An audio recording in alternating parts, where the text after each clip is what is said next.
Salam sehat. Halo sahabat Septi. Selamat datang di Edunakes Paki, Perhimpunan Ahli Kesehatan Kerja Indonesia. Hari ini kita akan membahas materi mengenai jabatan fungsional pembimbing kesehatan kerja di era pandemi dan endemi. Yuk, mari kita simak materinya. Pendahuluan. Pandemi COVID-19 merupakan salah satu tantangan kehidupan.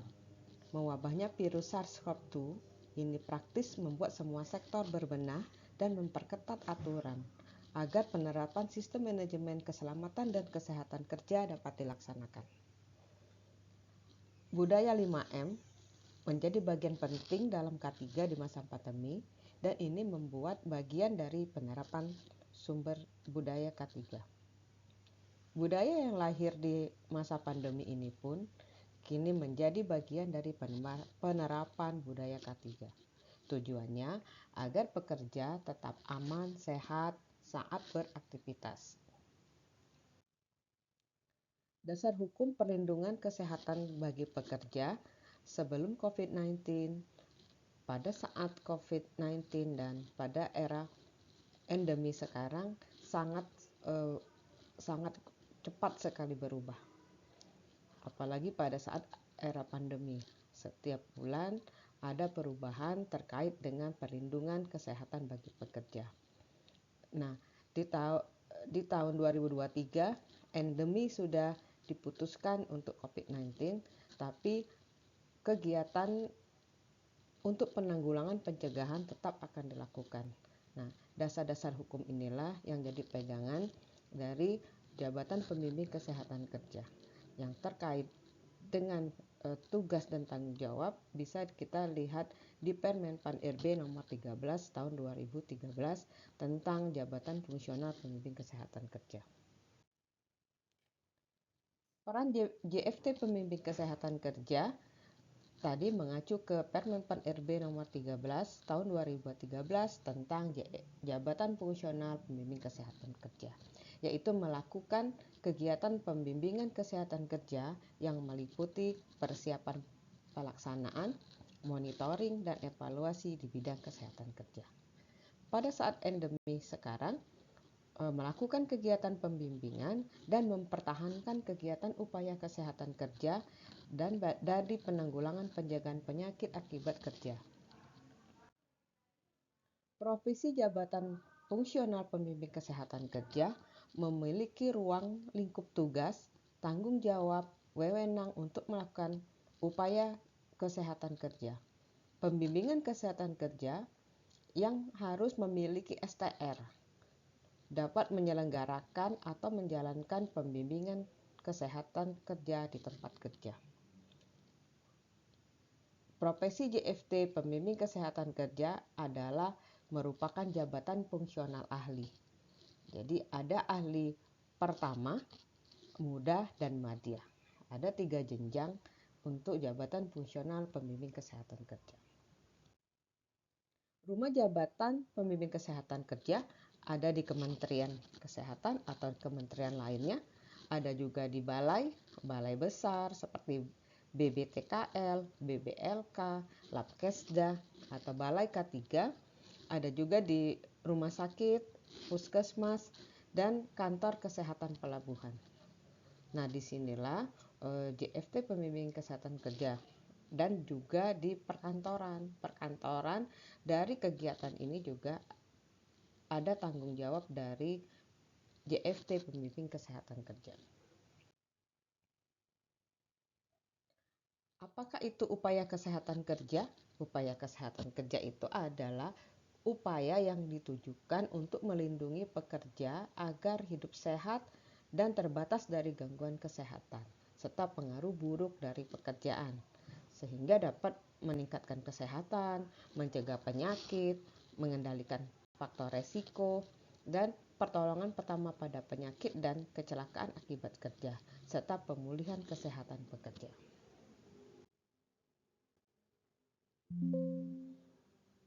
Ini adalah butir-butir kegiatan yang bisa kita adopt atau bisa kita implementasikan di tempat kerja kita.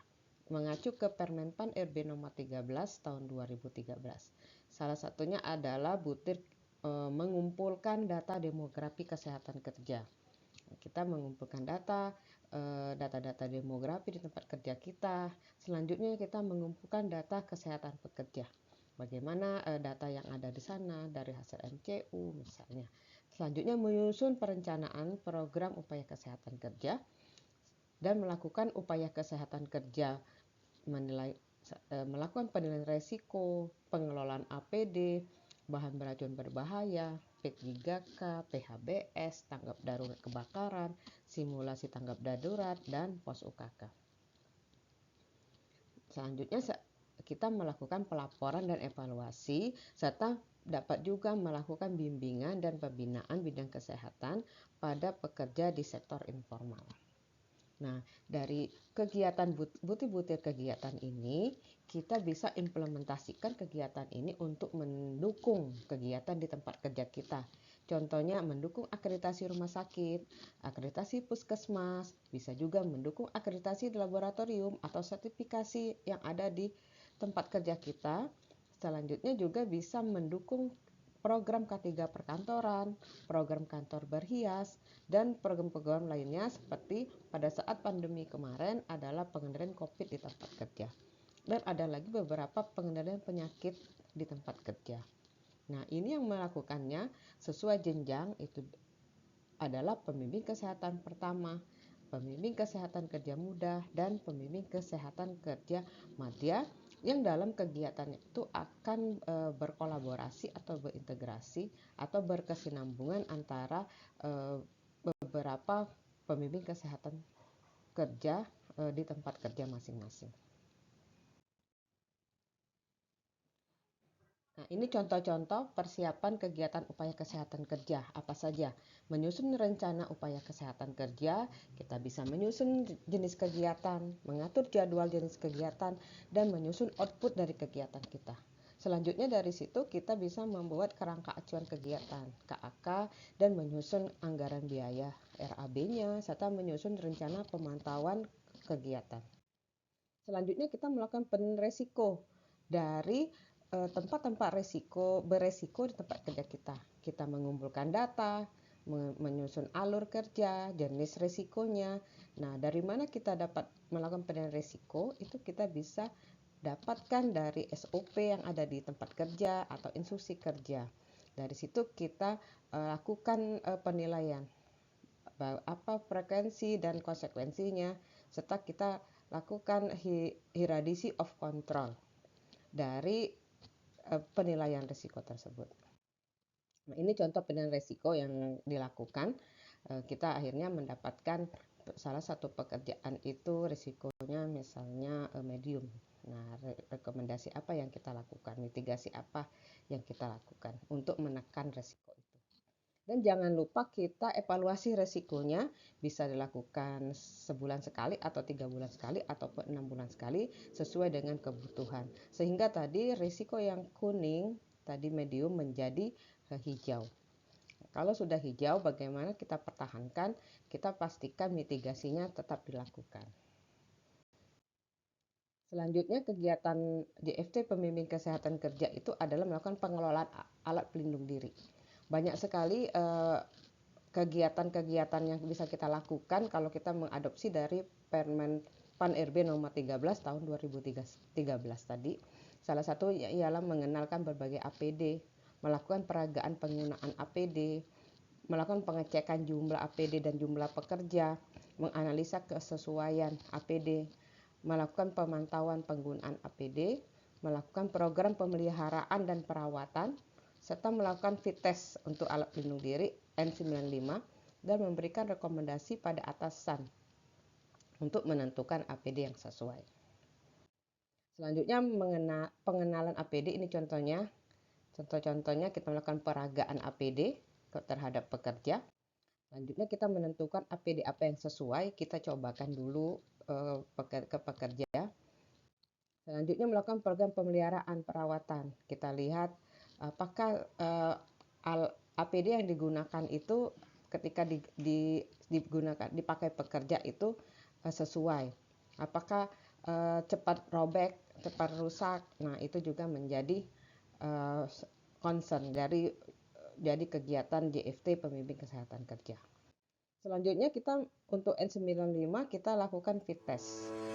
Fit test N95 kita lakukan untuk menentukan kesesuaian N95 supaya dengan muka kita supaya tidak bocor. Nah, itu kita menyemprotkan cairan ke alat dan kemudian melakukan kalau pada saat itu pekerja merasa tenggorokannya rasanya manis, artinya yang digunakan tadi masih belum sempurna, masih ada aerosol yang masuk. Nah, jadi kalau ada rasa manis di situ setelah dia melakukan gerakan-gerakan, artinya N95-nya itu masih belum sempurna melekat di wajahnya. Jadi biasanya diulang lagi setengah jam dari situ, disuruh minum dulu, terus diulang lagi sampai maskernya itu menyatu di wajahnya. Setelah itu kita lakukan fit test lagi. Kalau itu sudah bagus hasilnya, tidak merasakan rasa manis lagi, artinya masker N95 yang kita gunakan di tempat kerja itu bisa kita pakai di laboratorium atau di tempat kerja yang beresiko terkait itu. Jadi ini alatnya yang digunakan untuk fit test.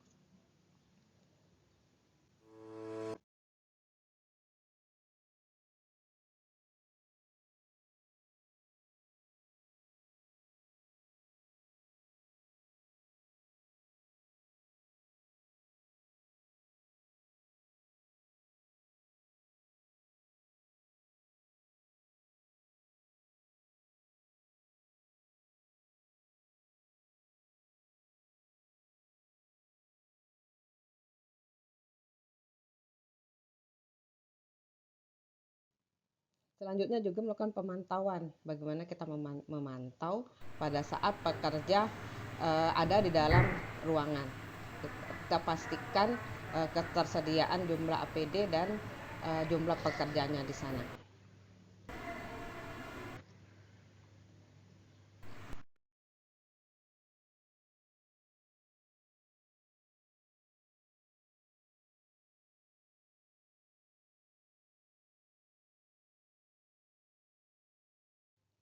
Nah, untuk pengelolaan bahan beracun berbahaya ini juga sangat penting untuk JFT pembimbing kesehatan kerja. Jadi kita itu melakukan menentukan media yang digunakan, mengenalkan tentang ruang lingkup pengertian potensi bahaya dan cara pengelolaan B3, mengenalkan cara metode dekontaminasi dan penanganan tumpahan, melaksanakan tanggap darurat tumpahan, mengangkut, menyimpan kontaminasi B3, memantau penyediaan limbah medisnya, dan menyusun rekomendasi hasil pemantauan limbah medis. Itu dari tupoksi JFT pembimbing kesehatan. Ini contoh-contohnya mengenalkan, bisa langsung kita door to door ke tempat pekerja atau kita kumpulkan, kita lakukan sosialisasi.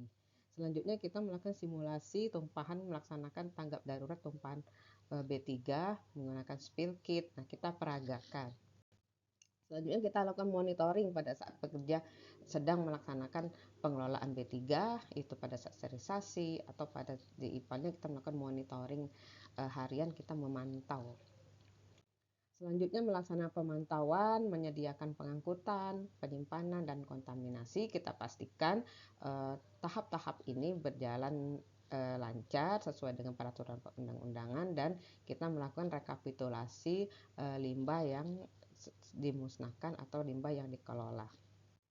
Selanjutnya ini selain itu kita juga melakukan pengawasan desinfeksi. Nah, ini pada saat COVID, waktu itu kita rutin melakukan desinfeksi, dan JFT pembimbing kesehatan kerja melakukan pengawasan terhadap APD yang digunakan, terhadap titik-titik mana yang krusial untuk dilakukan desinfeksi. Pemilihan metode dekontaminasi juga penting dilakukan dan harus melalui penilaian risiko. Nah, kompetensi personel, monitoring terhadap proses, desinfektan di produk yang internal. Jadi desinfektan yang digunakan juga akan sangat menentukan hasil dari desinfeksinya. Nah, selanjutnya itu adalah standar precaution di tempat kerja. Itu adalah salah satu kegiatan juga kita mengenalkan dan mengajak menerapkan standar precaution di tempat kerja, melakukan pengamatan dan pemantauan standarnya. Contohnya melepas APD, melepas sarung tangan. Bagaimana melepas sarung tangan yang benar sehingga pekerja tidak terkontaminasi. Jadi kita cobakan ke pekerja, dan di tempat kami menggunakan indikator bakteri sintetis. Jadi setelah melepas ruangannya kita tutup, gelapkan dan kita sinari. Nanti besok kita coba menggunakan bakteri sintetis karena itu baterainya habis. Udah Kak? Ya, jadi melepas sarung tangan sangat penting karena salah satunya penularan itu adalah di APD. Nah, salah satunya melepas sarung tangan. Jadi kita cobakan menggunakan bakteri sintetis di sini. Setelah pekerja melepas sarung tangan, kita masukkan di ruangan yang tertutup, gelap, terus kita sinari pakai lampu UV. Kalau masih ada bercak-bercak putih, artinya masih ada bakterinya masih ada bakteri atau bahan yang kontaminasi tertinggal di tangan pekerja. Nah, itu artinya belum sempurna melepas sarung tangan.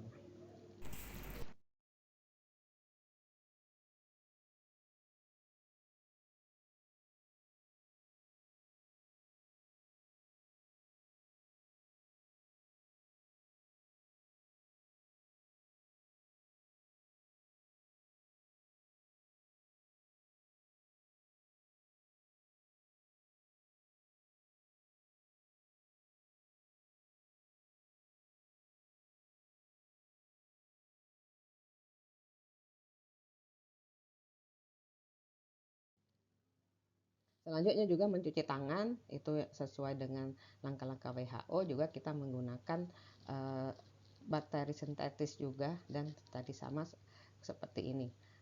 Kita lakukan pengecekan. Nah, itu juga sangat penting. Sebelum pandemi pun sudah dilakukan standar precaution ini. Nah, ini titik-titik krusial yang ada di tempat kerja. Selanjutnya, tanggap darurat juga tidak kalah penting, adalah tanggung jawab dari JFT Pembimbing Kesehatan Kerja. Kita melakukan antisipasi keadaan darurat, skenario keadaan darurat, peralatan tanggap darurat, layanan darurat atau pelatihan simulasi drill, serta pelaporan dan investigasi. Ini fasilitas-fasilitas yang harus dipenuhi dan juga menjadi tanggung jawab kita untuk melakukan monitoringnya. Spill kit P3K juga wajib disediakan di laboratorium, dan kita pastikan isinya ada dan sesuai dengan peraturan terkait hal ini.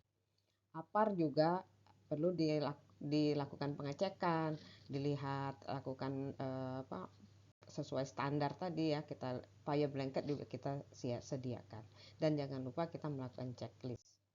Telepon darurat dengan beberapa pihak juga harus kita memasang sistem telepon, mengetahui letak telepon, dan menginformasikan ke petugas P3K terdekat. Selanjutnya, pintu darurat harus juga disediakan sesuai dengan peraturan, tandanya harus jelas, informasi menuju pintu keluar, jangan dikunci. Nah, ini adalah monitoring yang harus dilakukan oleh JFT Pembimbing Kesehatan Kerja. Sosialisasi pelaksanaan simulasi, contohnya simulasi hidran, juga bisa bekerja sama dengan damkar, atau juga kalau bisa bisa kita handle sendiri. Nah, itu juga wajib dilakukan. Selanjutnya, kita melakukan simulasi tanggap darurat IWAS, itu juga wajib dilakukan. Maskernya boleh dibuka dulu Untuk melihat kondisi air. Dekatkan. Apakah air gimana terasa ini apanya melotot ya? Sakit. Nah, apakah air yang digunakan tadi masih sesuai tekanannya? Ataupun kadang airnya itu tidak kencang karena tertutup oleh debu-debu yang masuk ke IWAS-nya. Itu harus kita lakukan pengecekan.